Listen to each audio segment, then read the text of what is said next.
The siege of Leningrad remains one of the longest and most devastating ordeals for a civilian population in modern history.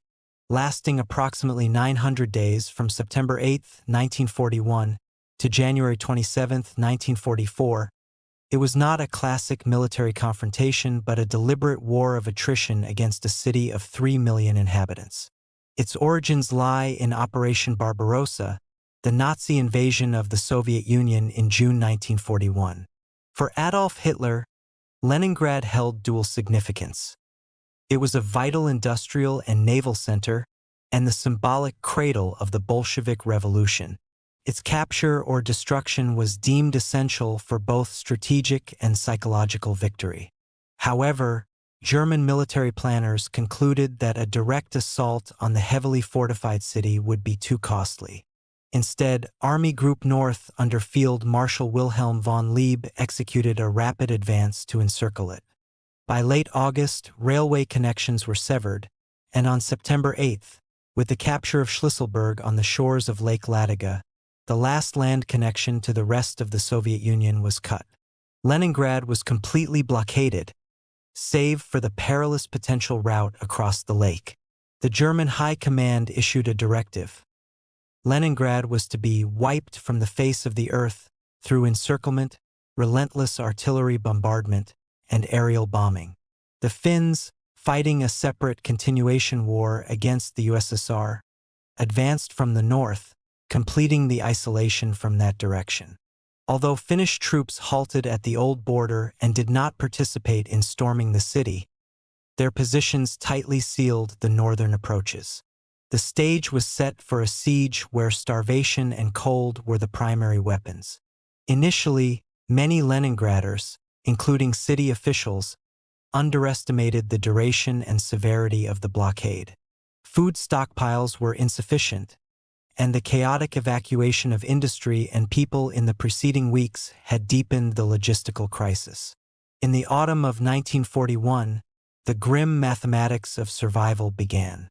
Rations were systematically cut. In November, the bread ration for civilians not engaged in heavy labor was reduced to 125 grams per day. A slice of bread partly composed of cellulose, bran, acorn flour, and sawdust. Simultaneously, the city was subjected to constant bombing and artillery shelling, destroying warehouses, hospitals, and residential buildings, delivering both physical and psychological blows. The Nazi plan was not to capture the city but to completely destroy it along with all its inhabitants. Leningrad found itself in a strategic vice, where internal resources and the will of the people were tested to the limits of human endurance. The isolation was nearly absolute, and the life of the city began to fade, transforming into a struggle for existence where each day became a victory over the inevitable. The winter of 1941 to 1942 became the most horrific period of the blockade, the apex of human suffering.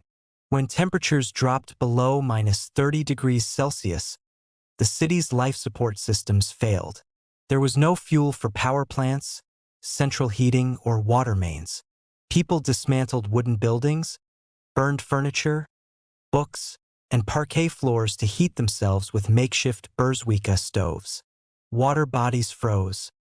Water had to be drawn from ice holes or by melting snow, which required colossal effort from exhausted people. An entire family might live in one room, draped with carpets and clothing, trying to preserve a crumb of warmth. Hunger systematically destroyed organisms and social bonds. People grew weak, developed dystrophy, and then died. Bodies remained in apartments, on staircases, on the streets. Municipal services could not cope, and corpses often lay for weeks before being collected and taken to cemeteries, where the ground was frozen. To bury loved ones, relatives had to dig graves with dynamite. Food rations became the currency of life. A black market emerged where a piece of bread or a can of stew could be exchanged for family heirlooms, antiques, or even housing. Hunger also blurred moral boundaries. Cases of cannibalism appeared, becoming the darkest facet of the tragedy. The authorities fought this harshly, But the very existence of such a phenomenon testified to the depth of devastation. Diaries of scholars, writers, and ordinary residents, such as Dmitry Likachev or Tatyana Velikanova, ruthlessly record the gradual withering of the personality, when all thoughts focus on food, and culture and feelings recede into the background. Yet, even under these conditions, miracles of humanity were preserved. Scholars from the former hermitage continued their research, teachers tried to hold lessons, neighbors shared their last. But overall, society experienced a profound collapse, where the instinct for survival often became primary. One of the key factors in the city's survival was the road of life, a transport artery across Lake Ladoga. In summer, it was a dangerous water route under constant attack by German aircraft and artillery. In winter, when the lake froze, an ice road was laid across it. It was fragile. Trucks often broke through the ice along with their drivers and cargo. Nevertheless, this route became the sole source of food supplies and population evacuation. During the blockade years, over 1.6 million tons of cargo were transported and more than 1.4 million people were evacuated via the road of life, primarily women, children, and the wounded. Parallel to the physical struggle, a battle for the city's spirit was waged. An extraordinary act of cultural resistance was the premiere of Dmitri Shostakovich's Seventh Leningrad Symphony on August 9, 1942, in the Grand Hall of the Leningrad Philharmonic. The composer began writing it in the besieged city, and it became an anti-fascist manifesto. To perform the piece, musicians who could barely stand from hunger were recalled from the front. Before the concert, a massive artillery operation was conducted to suppress enemy guns. The concert was broadcast on radio throughout the city and to the front lines, carrying a message to the world. Leningrad is alive and fighting. This act was part of a broader picture. Museum workers saved masterpieces in basements, poets read verses on the radio, theaters staged performances. This was not a denial of horror but an attempt to affirm humanity in the face of inhuman conditions, to sustain inner strength for resistance. The siege of Leningrad was breached on January 18, 1943, as a result of Operation Iskra, but was only fully lifted on January 27, 1944.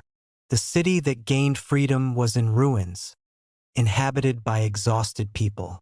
The total number of civilian casualties is estimated at 1.5 to 2 million people, predominantly from starvation. These losses exceed the losses of many countries in the entire war.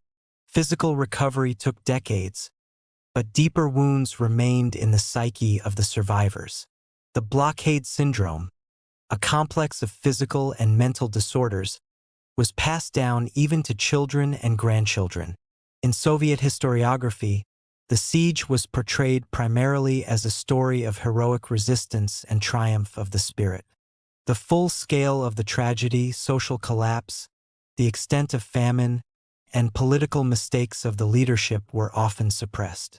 Only after the collapse of the USSR did archives and testimonies become available, allowing for a more complete and humane picture to be created. Today, the siege of Leningrad is one of the central traumas of Russian collective memory of World War II. It symbolizes not only resilience but also the price paid by civilians for political decisions and military strategies.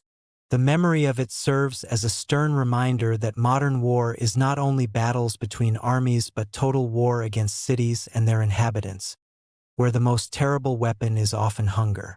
This memory lives on in thousands of personal stories, at the Piskaryovskoy Memorial Cemetery, in the daily bread ration of 125 grams displayed in museums, and in the deep, often silent trauma of entire generations. The siege of Leningrad remains a lesson about the limits of human endurance and the indestructible need for humanity even under impossible conditions.